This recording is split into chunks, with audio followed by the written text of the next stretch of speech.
E aí pessoal, tudo bem com vocês? Bom dia, boa tarde, boa noite, dependendo do horário. A graça e a paz do nosso Senhor e Salvador Jesus Cristo. Eu sou Cristiano Rodrigues e estou aqui para que a gente dê continuidade ao nosso estudo do Apocalipse. Hoje estamos chegando no 14,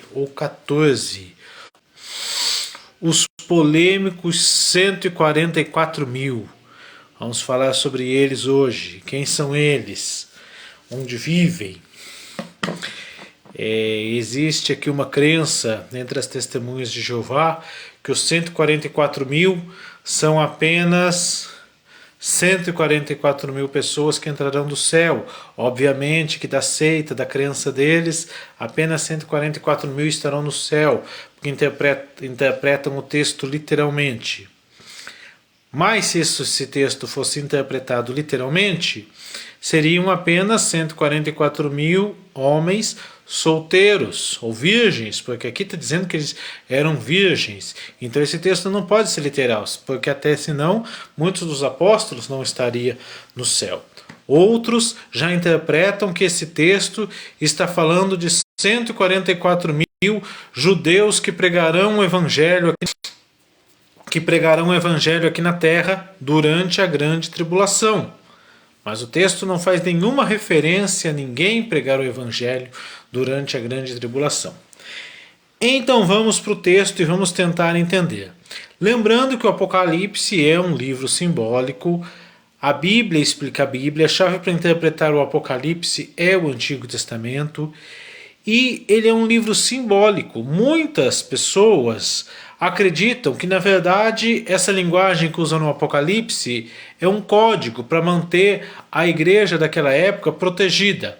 Quando o autor, João, ele escreveu aqui, ele usou essa figura de linguagem, essa alegoria toda, mas as pessoas que estavam lendo, elas entendiam do que ele falava, porque sabia o que significava cada coisa que está escrito aqui, porque era uma linguagem comum entre eles. Era uma maneira o quê? Da igreja estar protegida.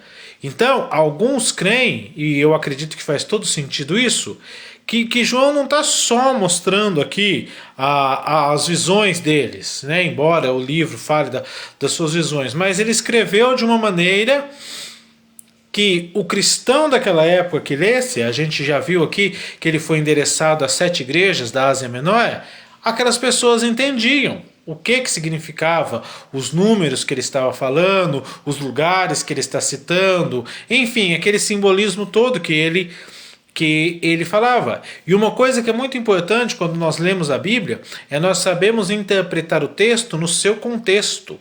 O que o autor quis dizer para as pessoas daquela época? Para quem que ele escreveu isso daqui? O que ele está querendo dizer com isso? Para que aí sim possamos trazer para a nossa época e aplicar na nossa vida. Então João estava escrevendo para 7 igrejas da Ásia Menor. Com certeza elas conheciam essa linguagem que ele está falando aqui, então para eles era fácil entender.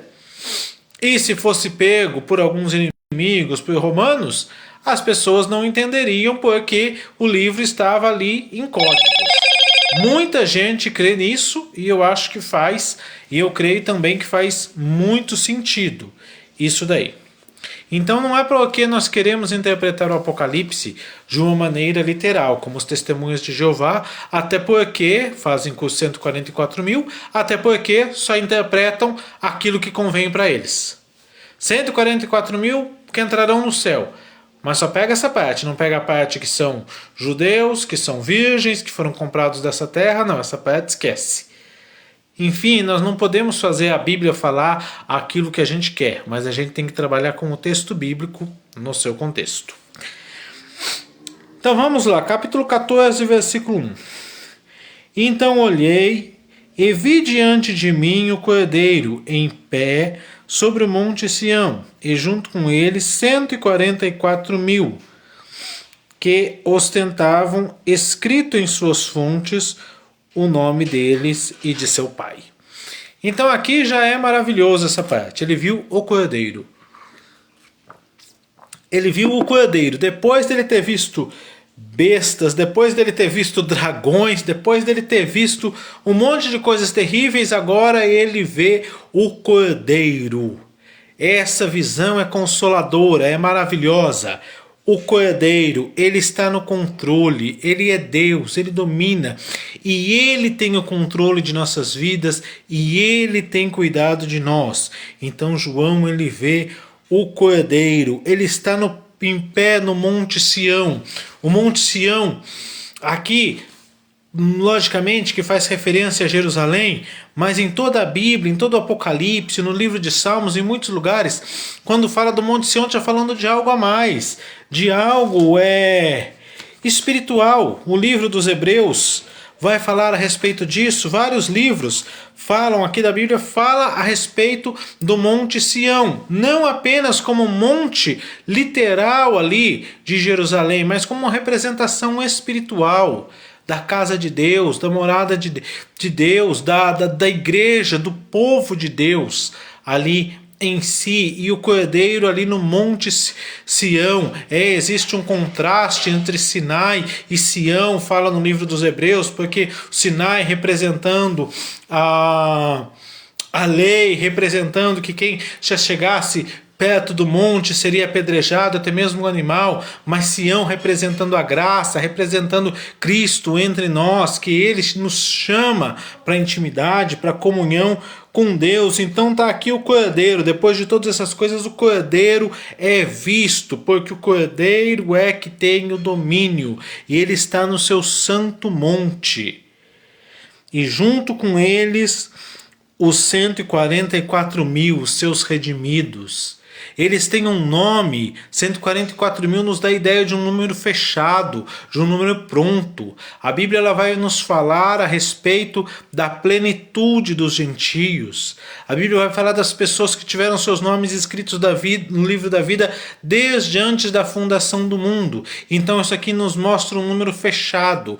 Deus tem o controle absoluto sobre todos os salvos, sobre todos os redimidos. É isso que os 144.000 está nos mostrando, o número completo do povo de Deus.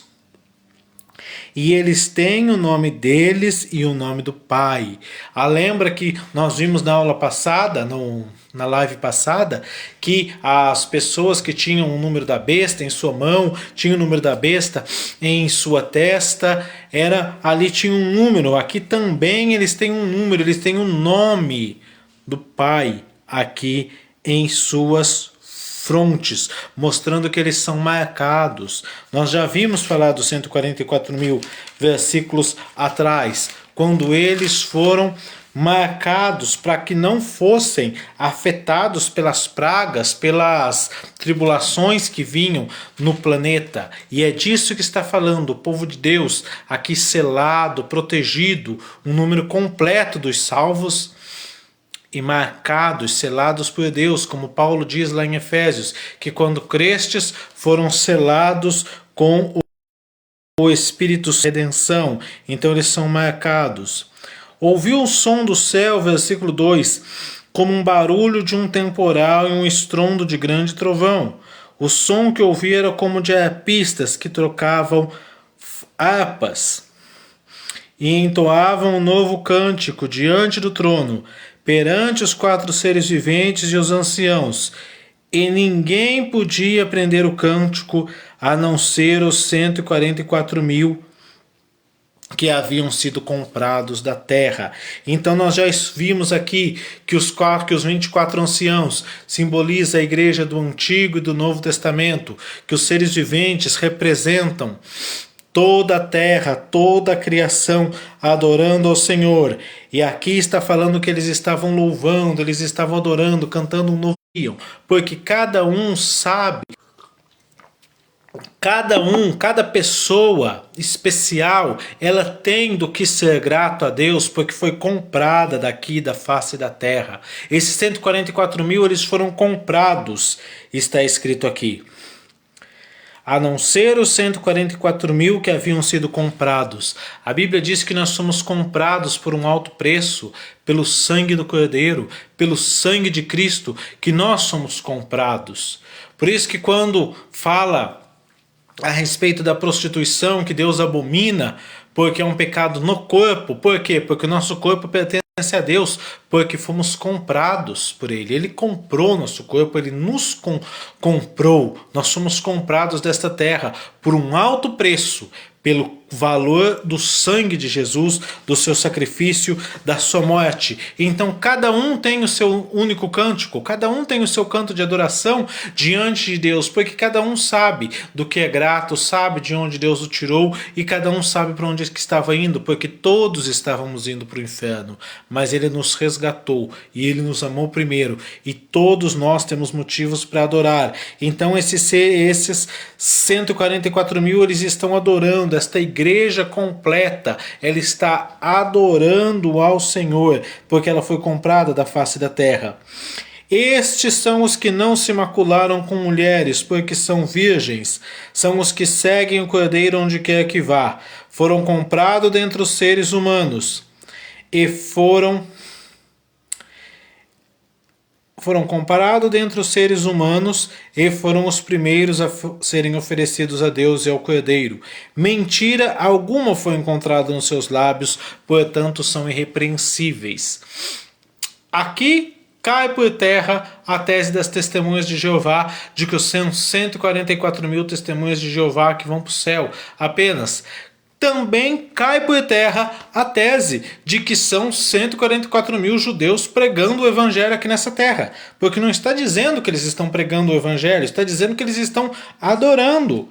E está escrito aqui, eles são virgens, não se macularam com mulheres. Então, se fosse assim, para entrar no céu seria apenas 144 mil judeus, porque no texto anterior vai falar o número de cada tribo, e virgens. Não faz sentido. Isso daqui é um texto simbólico, que ele está mostrando que são pessoas que foram santificadas. Quando nós somos resgatados, quando nós somos salvos, que é o que está dizendo aqui, que foram comprados da terra, nós também somos santificados pelo sangue de Cristo, pela graça de Deus. Segui a paz e a santificação, sem a qual ninguém verá o Senhor. E eles são primícias ao Cordeiro. Vamos ver aqui no livro de Tiago. Deixa eu voltar um pouquinho atrás a minha Bíblia aqui.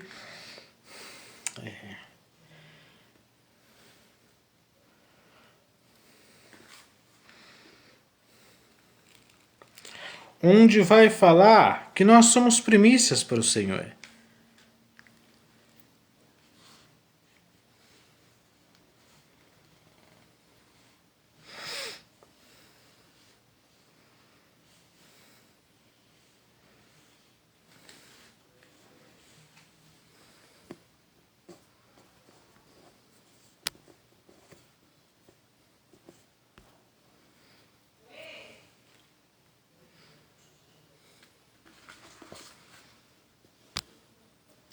Gente, eu estou meio perdido aqui.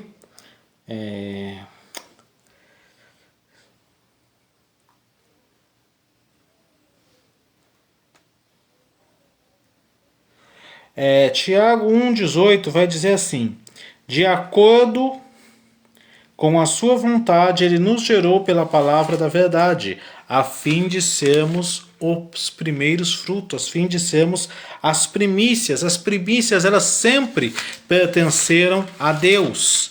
No Antigo Testamento, em toda a Bíblia, tanto que as primícias pertencem a Deus, que houve um tempo aqui no Brasil que... Houve um tempo que algumas igrejas cobravam primícias do seu povo. Olha, o primeiro dia do serviço pertence ao Senhor, e muitos cristãos tinham o hábito de dar primícias. Eu mesmo já dei. Porque as primícias são do Senhor. E aqui em Tiago 1,18, onde eu li, está falando que o Senhor nos separou para sermos as suas primícias. De acordo com a sua vontade, nos gerou pela sua palavra, na verdade, a fim de sermos como os primeiros frutos de toda a sua criação. Então ele nos gerou, ele gerou quem? Ele gerou o seu povo, ele gerou a sua igreja. É isso que está dizendo aqui, eles são as suas primícias, o seu povo. Esse número completo de salvos que Deus sabe quantos são, porque a Bíblia diz que fomos eleitos segundo a presciência de Deus, então ele sempre soube quem seria, quem responderia ao evangelho e quem não responderia. Então, esse número são as primícias. Eles são virgens, eles são castos, porque eles não se contaminaram, porque eles foram lavados no sangue do Cordeiro. A Bíblia vai dizer que diante de Deus teve uma multidão vinda da grande tribulação, que estão diante do Senhor com vestes brancas, porque alvejaram suas vestes no sangue do Cordeiro. Então esses são os que alvejaram suas vestes no sangue do Cordeiro, são santificados. Mentira nenhuma foi encontrada nos seus lábios, são irrepreensíveis. Por quê? Mas nós somos pecadores. Não, mas ele está falando aqui, fomos santificados e um dia teremos nossos corpos glorificados lá no céu. Não é a nossa obra, a nossa capacidade, mas aquilo que ele fez em nós, é o que ele fez em seu povo.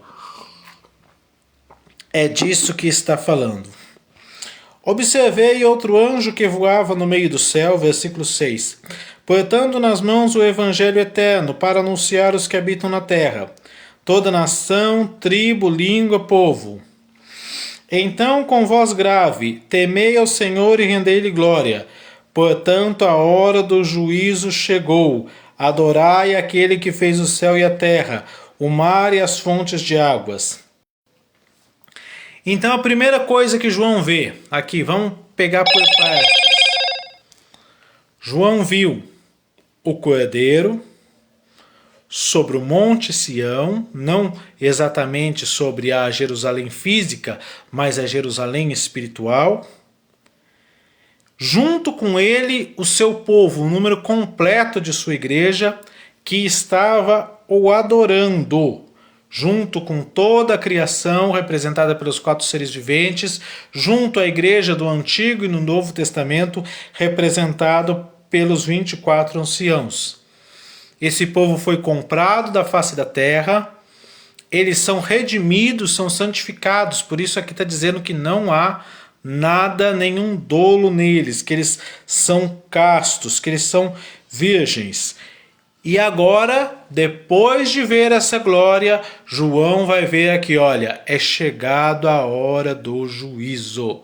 Então, quando é chegada a hora do juízo, onde está o povo de Deus? O povo está com o Cordeiro, o povo está protegido, porque a Bíblia diz que nós, no livro de Tessalonicenses, nós não fomos destinados para ira. Os irmãos aqui me perdoem que eu não vou lembrar agora se é 1º ou 2º Tessalonicenses, mas eu acho que é 1º Tessalonicenses capítulo 5, se eu não estiver enganado, que diz que o Senhor não nos destinou à ira.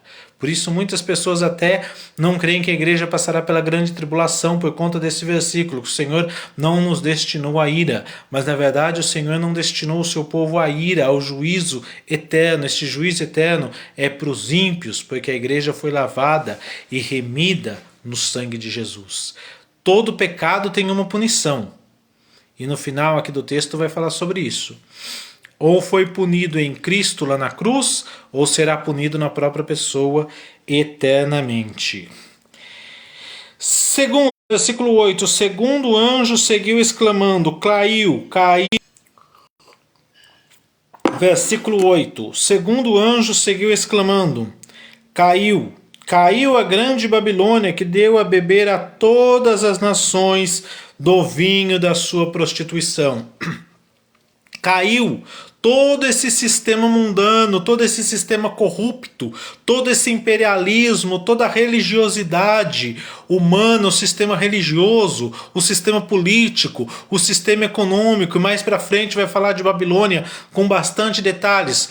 Todo esse sistema caiu, um dia vai cair. As grandes nações, os grandes políticos, os grandes impérios, os grandes governadores, o grande poder militar, a grande mídia, a grande igreja falsa, corrompida, maligna, vendida ao anticristo, caiu. Um dia ela vai cair diante do Senhor.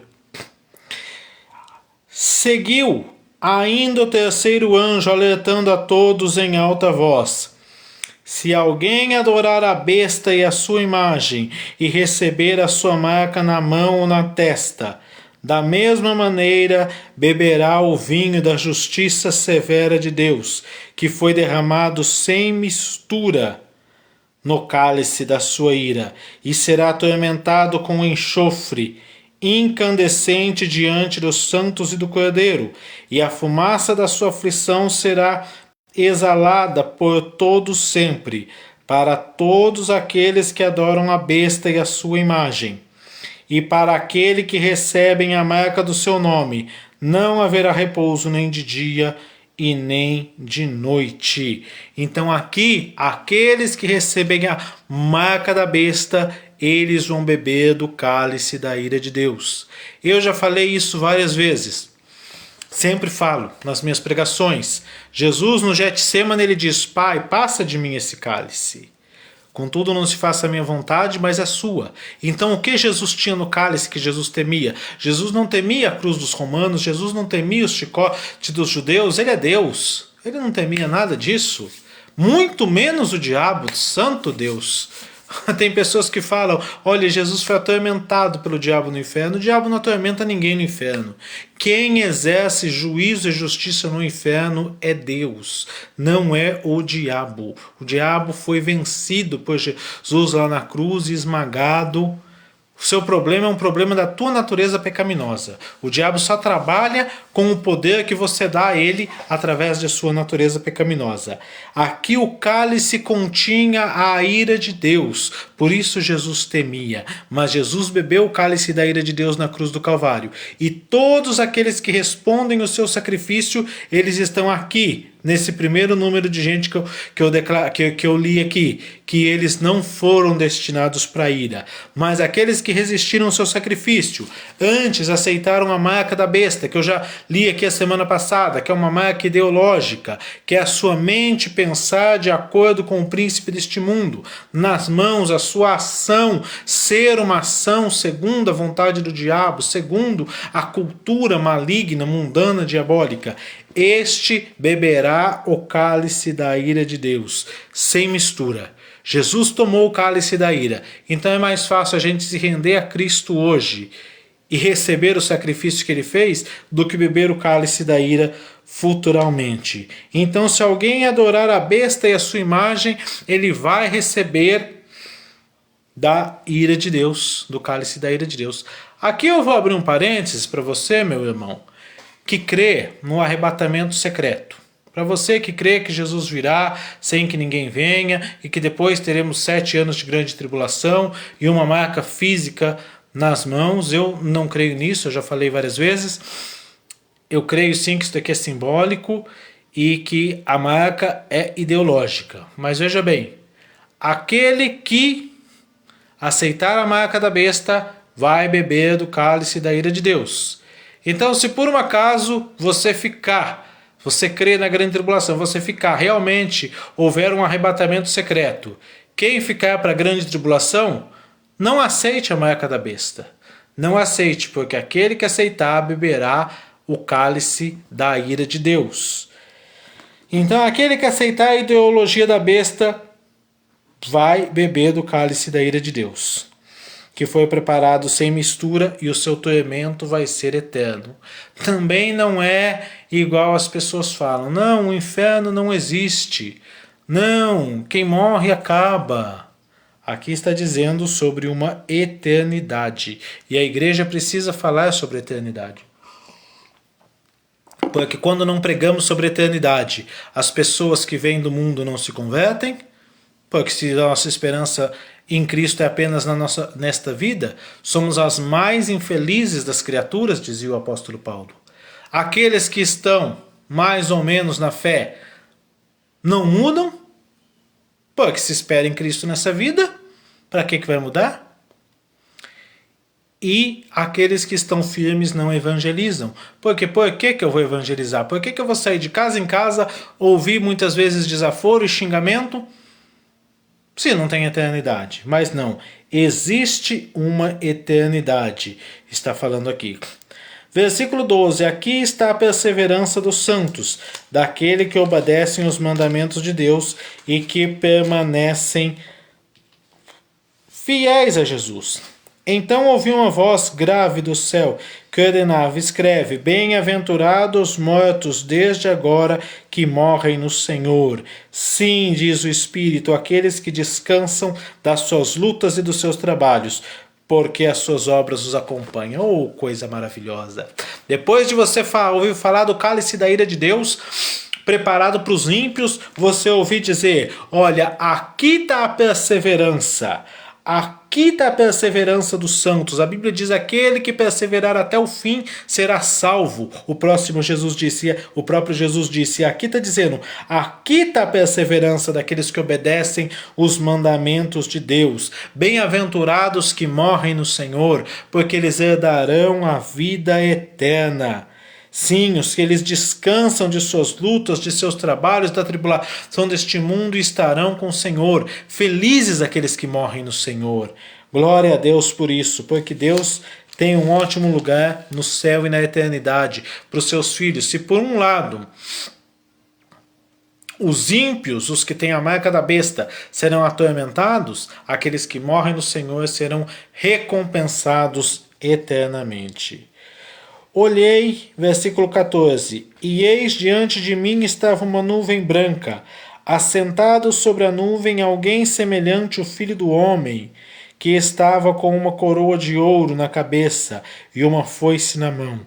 Então outro anjo saiu do santuário e clamava em alta voz ao que estava sentado sobre a nuvem: agora, pois, toma tua foice e faz a colheita, pois a safra da terra está madura e chegou a hora de ceifar. Em seguida, aquele que estava sentado sobre a nuvem passou a lâmina da foice por toda a humanidade, e a terra toda foi ceifada. Aqui, primeiramente, ele vê quem? Jesus, como filho do homem, falando da humanidade de Jesus. Jesus é Deus, mas ele também é homem, são sua dupla natureza. Está com uma coroa de ouro, mostrando o seu poder, a sua autoridade. E chegou a hora da ceifa. Chegou finalmente o momento, vai chegar. O momento de que Deus vai julgar toda a terra. Toda a humanidade. Lá vai chegar uma hora que todos serão julgados. Um para receber a recompensa, outros para receber o castigo, mas todos serão julgados, todos estarão diante do tribunal de Cristo, e esse dia vai chegar. Versículo 17, então outro anjo partiu do santuário, empunhando uma outra foice, menor e afiada, e do altar saiu ainda mais um anjo com poder sobre o fogo, e clamou com voz forte ao que trazia a foice menor: passa a sua faca afiada e colhe os cachos da extensa vinha da terra, porque suas uvas já chegaram a ponto de serem ceifadas. Sem demora o anjo passou aquela lâmina afiada por toda a terra, e ajuntou as maduras e lançou no imenso lagar da ira de Deus, e todas foram pisadas no lugar que fica fora da cidade. E o sangue correu do lagar e chegou ao nível do freio dos cavalos, na distância de 300 quilômetros. Chegou a hora do julgamento final. Eu já disse, uns receberão a recompensa eterna, outros receberão o castigo eterno. Esse dia vai chegar. Cristiano, você tem uma notícia boa? Tenho, eu sempre falo. Esse dia não é hoje. Pelo menos até agora, 9h21 não é. Ainda não tem sido. Dá tempo ainda de se arrepender. Dá tempo ainda de vir ao Senhor. Dá tempo de colocar a vida no altar de Deus para ser salvo, para ser protegido, para estar lá no primeiro grupo de pessoas que eu falei e não no último grupo. Ainda dá tempo de pregar o Evangelho e tentar salvar outras pessoas, ou pelo menos fazer com que outras conheçam o Evangelho. Ainda dá tempo, mas certo que, do mesmo jeito que todas as profecias se cumpriram, estas se cumprirão. Nós vemos quando Jesus profetizou a respeito do final dos tempos, da sua volta e das grande tribulação. Antes dele profetizar essas coisas, ele profetizou a destruição de Jerusalém. Aconteceu exatamente do jeito que ele profetizou. Não faltou nada. Aquilo que ele disse que aconteceria, que ele disse, ai das que estiverem grávidas, ai das que estiverem que amamentarem, porque serão dias difíceis, que a vossa fuga não se dê no inverno. Tem uma hora lá mais para frente que ele diz, se eu não me engano no Evangelho de Lucas, que ele vai dizer, vão ter dia que vai dizer, felizes as que não amamentaram, felizes as que não deram à luz, por conta da guerra que viria e veio. Aconteceu, serão levados cativos e dispersos. Aconteceu exatamente do jeito que ele veio. Roma veio e destruiu Jerusalém, levou muitos judeus cativos e dispersou os judeus pelo mundo todo. Aconteceu. Todas as outras coisas que ele falou também aconteceu. Certamente o dia do julgamento também acontecerá e precisamos estar preparados para isso, não pela nossa própria justiça, mas pela graça dele. A Bíblia diz que todos quanto receberam, deu-lhes o poder de serem feitos filhos de Deus. A Bíblia diz, Deus não levou em conta o tempo da ignorância, mas hoje ele chama, manda que todos os homens se arrependam. Arrependa-se. E nós que pregamos o Evangelho, lembremos de pregar isso para as pessoas e não apenas de falar para as pessoas das suas bênçãos terrenas, da sua felicidade terrena, não apenas falar da sua cura, da sua libertação, da sua prosperidade, da sua vida em abundância aqui da terra, mas lembrar, haverá uma eternidade aqui para frente. Se essa palavra falou com você, curte, comente e compartilhe. Fique com Deus e até o próximo vídeo e obrigado pela sua atenção.